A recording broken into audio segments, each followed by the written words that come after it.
লোকমান আলাইহিস সালামের কয়েকটি উপদেশ আল্লাহর কাছে খুব বেশি পছন্দ হয়েছে। তিনি তার পুত্রকে কিছু উপদেশ করেছিলেন, সেটাকে আল্লাহ তাআলা কোরআনের পাঠ করে দিয়েছেন। আমরা আমাদের সন্তানদের ক্ষেত্রে সাধারণত যেটা করি সেটা হলো যে আমার সন্তান কি চায় আমরা সেটা কিনে দেওয়ার চেষ্টা করি। এটা দোষের না, ঠিক আছে, কিন্তু ইসলাম বলে তুমি তাকে ভোগ শেখাবার প্রয়োজন নাই। সন্তানের মুখে হাসি ফোটাবার জন্য তুমি চেষ্টা করবে, খুবই স্বাভাবিক, কিন্তু তোমার চেষ্টা হতে হবে তাকে স্যাক্রিফাইস শেখাবার জন্য, ত্যাগ শেখাবার জন্য। দেখুন, এই যে আয়োজন, সিয়ামের আয়োজন বলেন, সালাতের আয়োজন বলেন, সমস্ত আয়োজনগুলো এই স্যাক্রিফাইস শেখাবার আয়োজন। আমাদের ছোট ছোট বাচ্চারা রোজা রাখে, যখন তারা প্রথম রোজা রাখে তাদের কষ্ট হয়, আমরা তাদেরকে সান্ত্বনা দেই, অভয় দেই। এক পর্যায়ে তাদের মুখ শুকিয়ে আসে, তারপরেও তারা রোজা কন্টিনিউ করে, সন্ধ্যা পর্যন্ত রোজা যখন কমপ্লিট করতে পারে আমরা খুশি হই, তারা খুশি হয়ে যায়। এর মধ্য দিয়ে তারা আত্মনিয়ন্ত্রণ করতে শিখে। কারণ আপনার সন্তানের সামনে যে বিশাল জীবন অপেক্ষা করছে, আল্লাহ হায়াতে বাঁচিয়ে রাখলে তাকে, এই জীবনে সে যা কিছু চাইবে সবকিছুই কি তার ব্যাটে বলে হবে? তার জীবনে এমন বহু পরিস্থিতি আসবে যখন তার চাওয়ার সাথে পাওয়ার মিল হবে না, সে যা চাইবে তা হয়তো পাবে না। এই সময়টাতে সে কি করছে? আজকে গোটা পৃথিবীতে আপনি তাকিয়ে দেখেন, বিশেষ করে উন্নত দেশগুলোতে একটু বেশি করে যদি লক্ষ্য করেন, আপনারা আমার চাইতে নিশ্চয়ই ভালো জানেন, আমার অনেকগুলো দেশে যাওয়ার সুযোগ হয়েছে, কিন্তু আপনাদের অনেকে আছেন যারা তার চাইতে বেশি আপনার বাইরে অবস্থান করেছেন। আমরা আমাদের কিশোরদের, আমাদের শিশুদের, আমাদের সন্তানদের তাদের মুখে হাসি ফোটাবার জন্য আমরা যত চেষ্টা করি, আমাদের যতটা সামর্থ্য আছে, উন্নত দেশগুলো, ইউরোপিয়ানদের, আমেরিকানদের, পশ্চিমে, পূর্বে, তাদের সামর্থ্য আমাদের চাইতে অনেক বেশি আছে। কিন্তু আপনি যদি তাদেরকে খুব গভীরভাবে না হলেও সাদামাঠা কোন রকম পর্যবেক্ষণ করবার সুযোগ হয়ে থাকে, সেই সোসাইটি এবং ফ্যামিলিগুলোকে কাছে থেকে দেখার সুযোগ হয়ে থাকে, আমি নির্ঘাত বলতে পারি যে আপনি বলবেন তাদের শিশুদের চাইতে আপনার শিশু অনেক সুখে আছে। তাদের সন্তানদের চাইতে, তাদের কিশোরদের চাইতে মানসিকভাবে আপনার, আমার সন্তানরা, আমাদের কিশোররা অনেক ভালো আছে। ডিপ্রেশন যদি বলেন তো আমাদের সন্তানরা তাদের চাইতে অনেক ভালো আছে, আর তারা অনেক ডিপ্রেসড হয়ে আছে। বৈষয়িক প্রাচুর্য কিন্তু তাদের কম নেই, কিন্তু শান্তি, সেই জিনিসটা তাদের কিন্তু আস্তে আস্তে হারিয়ে যাচ্ছে। কেন হচ্ছে? কারণ ভোগের শিক্ষা আছে, ত্যাগের কোনো শিক্ষা নেই, স্যাক্রিফাইসের কোনো শিক্ষা নেই, যেটা ইসলাম আমাদেরকে দিয়েছে। সম্মানিত উপস্থিতি, আমাদের সামগ্রিক জীবনে আমাদের পরিবার প্রত্যেকটা সদস্যকে স্যাক্রিফাইসের এই শিক্ষাটা দেওয়া এবং চর্চা করা, এটা আমাদের জন্য খুবই গুরুত্বপূর্ণ। আপনারা কর্পোরেট দুনিয়ার মানুষ, আপনারা জকজকে তকতকে পরিবেশে থাকা মানুষ। আমি একটা প্রশ্ন আপনাদের কাছে যদি রাখতে চাই, যে প্রশ্ন আমি আমার এক বন্ধুকে সিডনিতে রেখেছিলাম কয়েক মাস আগে। তিনি মস্ত বড় ইঞ্জিনিয়ার, বড় একটা কোম্পানিতে খুব হ্যান্ডসাম একটা স্যালারিতে জব করেন অনেক দিন থেকে। আমি তাকে বললাম, আচ্ছা ভাই বলেন তো, আপনি হ্যান্ডসাম একটা অ্যামাউন্ট পাচ্ছেন মান্থলি, আপনি অনেক পড়ালেখা করেছেন, অনেক কষ্ট করেছেন, এই সব কিছু করে আলটিমেটলি আপনি কি করছেন? তুমি বলেন যে কেমন কথা এটা, যে চাকরি করছি, ভালো একটা চাকরি করছি। তা বললাম, ভালো একটা চাকরি করছেন, এটা জিস্ট আমি যদি বলি, এক লাইনে যদি বলতে বলি, আপনি কি বলবেন? মানে আপনার অ্যাচিভমেন্টটা কি জীবনে? তো উনি কিছুটা চিন্তাগ্রস্ত হয়ে পড়লেন। আমি বললাম, আপনাকে আমি হেল্প করি। আপনি আসলে একটা কোম্পানিকে সার্ভ করছেন, বিনিময়ে আপনি কি পাচ্ছেন? বিনিময়ে কিছু ডলার পাচ্ছেন, যেটা দিয়ে আপনার ফ্যামিলি নিয়ে আপনি খুব ভালোভাবে জীবনটা পার করতে পারছেন। তাহলে এটা তো আপনার জীবন পার করার একটা মাধ্যম, যে আপনি একটা ভালো বাড়ি কেনার ব্যবস্থা করেছেন, ভালো একটা গাড়ি আছে, মান্থলি কিছু টাকা পয়সা পান, ফ্যামিলি নিয়ে খুব ভালোভাবে চলতে ফিরতে পারছেন। এটা তো আপনার চলাফেরা বা টিকে থাকার একটা চেষ্টা। হ্যাঁ, আমার চাইতে আপনি ভালোভাবে টিকে আছেন, পার্থক্য এটু। আমিও খাই, আপনিও খান, আমিও ট্রাভেল করি, আপনিও করেন, আপনি বিজনেস ক্লাসে করেন, আমি হয়তো ইকোনমিকে করি, পার্থক্য এটু। তো এখন আপনি যে টিকে আছেন, এই টিকে থাকাটা কি জন্য? তো তিনি বলতে পারছিলেন না। আমরা যারা কর্পোরেট দুনিয়াতে আছি, আমি আইদার কোনো কোম্পানিকে অথবা নিজের কোম্পানিকে, আমি কোন একটা লোগোকে, কোন একটা ব্র্যান্ডকে আমি সার্ভ করছি, এবং এটার জন্য আমার সমগ্র জীবন আমি শেষ করেছি। আমি যদি আর একটু পেছনে যাই, একেবারে শৈশবে চলে যাই, একজন বাবা, একজন মা তার সন্তানকে ভালো একটা স্কুলে ভর্তি করাবার চেষ্টা করেন। কেন? কারণ ভালো স্কুলে পড়ে ভালো রেজাল্ট করলে ভালো কলেজে যেতে পারবে। ভালো একটা কলেজে যাওয়ার চেষ্টাটা কেন থাকে? কারণ ভালো একটা ইউনিভার্সিটিতে যেতে পারবে। ভালো একটা ইউনিভার্সিটিতে গেলে কি হবে? ভালো একটা জব পাবে, সেজন্য ভালো একটা ক্যারিয়ার হবে সেজন্য। আচ্ছা, ভালো একটা জব পেলাম, ভালো একটা ক্যারিয়ারও হলো, এরপর কি চাকরি করব বা ব্যবসা করব, মান্থলি টাকা পয়সা আসবে, বুঝলাম। তো আমার জীবনের গোলটা আসলে কি? তাহলে দিন শেষে একজন খেটে খাওয়া দিন মজুর, তিনিও বেঁচে আছেন, আমিও বেঁচে আছি, তার চাইতে আমি একটু ভালোভাবে বেঁচে আছি, পার্থক্য এটুকু।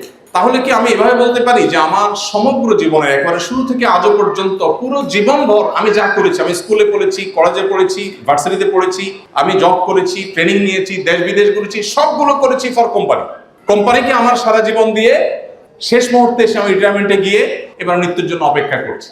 তো কোম্পানির জন্য সারা জীবন আমি দিলাম, কোম্পানি আমাকে কি দিল? কিছু স্যালারি দিল বেঁচে থাকার প্রয়োজনে।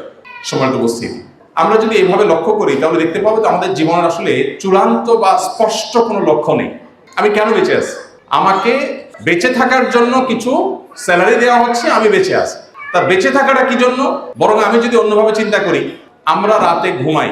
কেন ঘুমাই? কারণ সকালে আমার জবে যেতে হবে, ডিউটিতে যেতে হবে, কোম্পানিতে কাজে যেতে হবে, বা আমার নিজের কোম্পানিতে যেতে হবে। তো আমার রাতের ঘুমটাও মূলত জবের জন্য। আমি একটু খাওয়া দাওয়া করে সুস্থ থাকার চেষ্টা করছি জবের জন্যই। তার পুরো লাইফটা আমি সার্ভ করছি মূলত একটা কাজের জন্য। এভাবে একটা সিস্টেমের মধ্যে আমরা সবাই প্রবেশ করে গেছি। এমনকি দুর্ভাগ্যজনক বাস্তবতা হলো এখন আমরা ফ্যামিলিকে সময় দেওয়ার সুযোগ পাই না, এবং যার কারণে প্রত্যেকটা পরিবারে এখন টাকা পয়সা, ভোগবিলাসের উপায় উপকরণ, আমাদের সামাজিক মর্যাদা ইত্যাদি এগুলোর কমতি আমাদের না থাকলেও সুখ এবং মানসিক প্রশান্তির বড় বেশি অভাব। এই জায়গাটাতে আমাদের নতুন করে রিয়ালাইজ করার সুযোগ আছে। সিয়াম বা রমজান আমাদেরকে সেই জিনিসটিকে দারুণভাবে উদ্বুদ্ধ করে, সেই জিনিসকে দারুণভাবে শেখায়। আপনি দেখুন, পৃথিবীতে যাদেরকে দেখে আমরা তাদের মতো হওয়ার চেষ্টা করছি, তারা সন্দেহ নেই জ্ঞানে, বিজ্ঞানে, তথ্য প্রযুক্তিতে, আবিষ্কারে, অবকাঠামোতে, অন্য অনেক বিষয়ে তারা আমাদের চেয়ে এগিয়ে আছে, এবং সেই জিনিসগুলোতে আমরা তাদের মতো হওয়ার চেষ্টা করে দোষেন না। কিন্তু কালচারের কথা যদি আপনি বলেন, তো আমি নির্দ্বিধায় বলতে পারি, আপনি যে কালচার ধারণ করেন অ্যাজ এ মুসলিম, আপনার সে কালচারাল দিক থেকে আপনি ওর চাইতে, ও যদি জাগতিক বিষয়গুলোতে আপনার চাইতে 200 বছর এগিয়ে থাকে, তো আপনি কালচারাল দিকগুলোতে, পারিবারিক সুখে, দাম্পত্য শান্তিতে আপনি তার চাইতে 400 বছর এগিয়ে আছেন। আমরা আমাদের সমাজের স্বামী স্ত্রীর মধ্যে যে ভালোবাসাটা দেখি, তারা এগুলো তো কল্পনাও করতে পারে না আপনার আমার চাইতে ভালো জানেন এগুলো।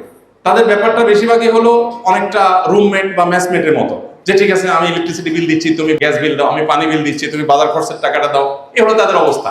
আমাদের পারিবারিক জীবনে যত অশান্তি থাকুক না কেন, দিন শেষে একজন স্বামীর সাথে একজন স্ত্রীর যে বন্ডিং, যে ভালোবাসা, এটা আসলে তারা কল্পনা করতে পারে না। আমাদের সমাজে এখনো সন্তান বাবা মাকে, এই অধঃপতনের পরও এখনো সন্তানরা বাবা মাকে যতটা ভালোবাসে, বাবা মা সন্তানকে যতটা ভালোবাসে, তারা তো এগুলো চিন্তা করতে পারে না। আমাদের এই সুখের জায়গাটাতে আমরা অনেকেই খুব যথাযথভাবে আমাদের উপলব্ধিটা সেভাবে আমাদের হয়ে উঠছে না, এবং আমরা হীনমন্যতায় ভুগি। অ্যাজ এ মুসলমান আমাদের ইসলামের চর্চাটা যেমন বাড়ানো দরকার, ইসলামটাকে বোঝা দরকার, ইসলামটা আমাদের পরিবারের মধ্যে খুব চমৎকার ভাবে গেঁথে দেওয়া দরকার, এবং চর্চাটা বাড়ানো দরকার। এর ফলে কি হবে? আখিরাতের শান্তি তো পরে, আল্লাহ বলেছেন ওয়াল আখিরাতু খায়রুম ওয়া আবকা, সেটা তো পরে আসবে। পার্থিব জীবনে আমাদের আল্লাহ তাআলা প্রচন্ড রকমের শান্তি, মানসিক সুখ, মানসিক সান্ত্বনা, মানসিক সমৃদ্ধি সেটা আল্লাহ তাআলা দান করবেন। নবীজি সাল্লাল্লাহু আলাইহি ওয়াসাল্লাম বলেছেন লাইসাল গিনা বিকাসরাতিল আরদ ওয়ালাকিন্নাল গিনা গিনান নফস। অনেক প্রাচুর্যের মধ্যে, বৈশ্বিক প্রাচুর্যের মধ্যে আল্লাহ তাআলা মানুষের প্রকৃত সচ্ছলতা রাখেননি। প্রকৃত সচ্ছলতা হলো মানসিক মনের সচ্ছলতার মধ্যে। একজন ধরুন তার 2টা ছেলে বা একটা ছেলে একটা মেয়ে, দুজনকে পাঠিয়ে দিয়েছেন বিদেশে পড়ার জন্য। এখন আলটিমেটলি বিদেশে পড়তে গেলে ছেলেরা মেয়েরা সেখানকার ভালো এনভায়রনমেন্ট পায়। বিদেশি এম্বাসিগুলো, আমাদের দেশে এম্বাসি খুলে বসে আছে আমার দেশের মেধাবী ছেলেগুলোকে ক্যাচ করার জন্য। আমি কয়দিন আগে কয়েকটা এম্বাসির উপর একটু ঘাটাঘাটি করার চেষ্টা করলাম যে তাদের ভিসা দেওয়ার ক্ষেত্রে পলিসিটা কি। তো আমি অবাক হলাম, আপনারা অনেকে হয়তো আগে থেকেই জানেন, আপনি একজন প্রতিষ্ঠিত মানুষ, আপনি একটা ভিজিট ভিসা অ্যাপ্লাই করেন, হয়তো আপনাকে রিজেক্ট করতে পারে, বাট আপনার ছেলে যদি স্টুডেন্ট ভিসার জন্য দাঁড়ায়, তাকে রিজেক্ট করার সম্ভাবনা খুবই কম। অবাক করার ব্যাপার না?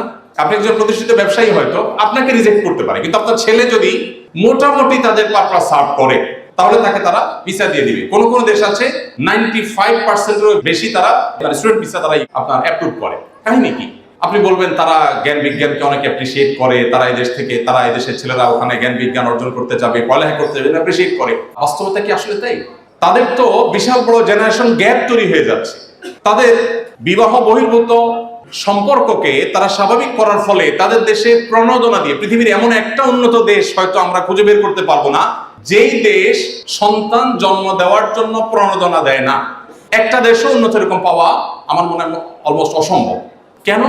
টাকা দিচ্ছে, পয়সা দিচ্ছে, মান্থলি বাধা দিচ্ছে, এটা দিচ্ছে, সেটা দিচ্ছে, কিন্তু সন্তান জন্মের হার বাড়ছে না।